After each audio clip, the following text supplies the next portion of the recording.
हमेशा से हम सुनते हैं, हम कहते हैं कि तारे सितारे आसमान में होते हैं, लेकिन इस वक्त हमारे साथ एक ऐसे सितारे हैं जिन्होंने न सिर्फ फिल्म इंडस्ट्री को बल्कि हमारे पूरे देश को ऊपर बुलंदियों में चमका के रखा हुआ है। स्वागत करिए मेरे साथ श्री अमिताभ बच्चन जी का। अमित जी, स्वागत है आपका टीवी। धन्यवाद आपका, बहुत बहुत बहुत अच्छे आपने शब्द बोल दिए मेरे लिए। इसमें मुझे तनिक विश्वास नहीं है, लेकिन फिर भी आपको मैं धन्यवाद देता हूँ।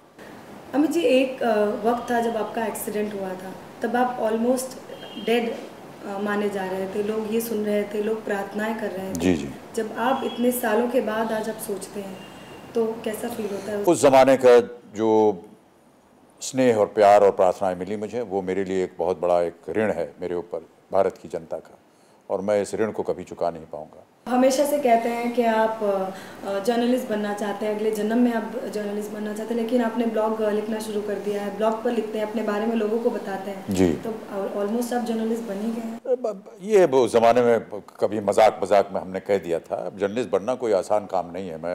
मैं मानता हूँ कि ये बहुत ही मुश्किल कार्य है, और आप जैसे किस तरह आप बातें मुझे तो समझ में नहीं आता।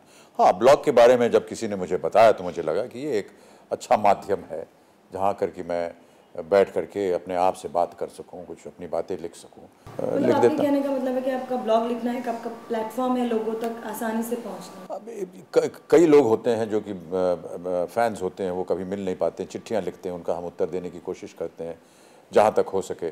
लेकिन कुछ लोग ऐसे भी होते हैं जो चाहते हैं कि उनके साथ हम स्वयं व्यक्तिगत रूप से बात कर सकें, चर्चा कर सकें।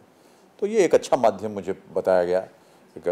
कहीं मैंने देखा तो मैंने अपने टेक्निकल लोगों से पूछा, उन्होंने कहा साहब इसको हम तैयार कर सकते हैं। उन्होंने तैयार कर दिया, मैंने उस पर लिखना शुरू कर दिया। आप हमेशा से ही शुरुआती दिनों में पॉलिटिक्स से जुड़े रहे हैं, अब इन दिनों आप पॉलिटिक्स के बारे में जिक्र नहीं करते, बिल्कुल ही बोलना सुनना। कहाँ से आपने ये मान लिया कि मैं पॉलिटिक्स के साथ जुड़ा हूँ? पहले शुरुआती दिनों 84 में मैं इलेक्शन लड़ा, उसके बाद मुझे लगा कि मैं नाकामयाब हूँ उसमें और असमर्थ हूँ ये काम करने में, तो मैंने उसको अपनी हार मान करके मैं उन्हें त्याग पत्र दे दिया और उससे मैं अलग हो गया। उसके बाद मैं राजनीति में कहाँ गया।